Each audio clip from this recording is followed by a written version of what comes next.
Una vera boccata d'ossigeno con la legge di bilancio per i comuni con meno di 20.000 abitanti.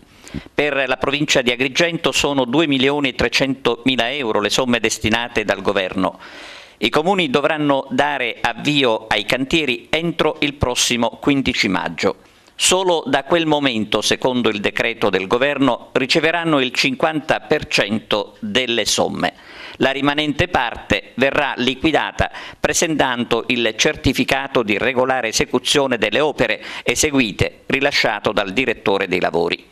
Significa che inizialmente dovranno essere i comuni, quindi, ad anticipare i soldi, e qui potrebbero nascere non pochi problemi, visto le casse comunali vuote. Sono quindi soldi che entrano nell'economia reale dei nostri piccoli comuni e che mi auguro riescano a colmare quegli servizi, quindi si potranno appunto ripristinare le buche, rifare un manto stradale oppure dedicarsi a delle villette pubbliche, tutto ciò che può migliorare la vita dei cittadini. Essendo la nostra provincia una provincia molto grande, con tanti comuni piccoli, la nostra provincia di Agrigento è quindi una di quelle che più di tutte riceverà questi finanziamenti. Ai comuni fino a 2.000 abitanti, tra cui comitini, andranno 40.000 euro.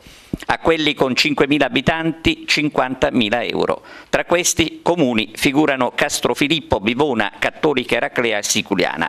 I comuni con una popolazione fino a 10.000 abitanti, fascia alla quale appartengono tra gli altri Grotte, San Puca di Sicilia, Lampedusa e Linosa, Cammarata e San Giovanni Gemini, riceveranno 70.000 euro. Infine 100.000 euro è la somma destinata a Ravanusa, Raffadali, Menfi, Porto Empedocle e Ribera, tutti comuni aventi tra 10.000 e 20.000 abitanti. La promessa che vi do adesso è che seguirò comune per fare in modo che questi soldi non vengano sprecati, quindi informeremo i sindaci su tutte le procedure da avviare per poter cominciare i lavori.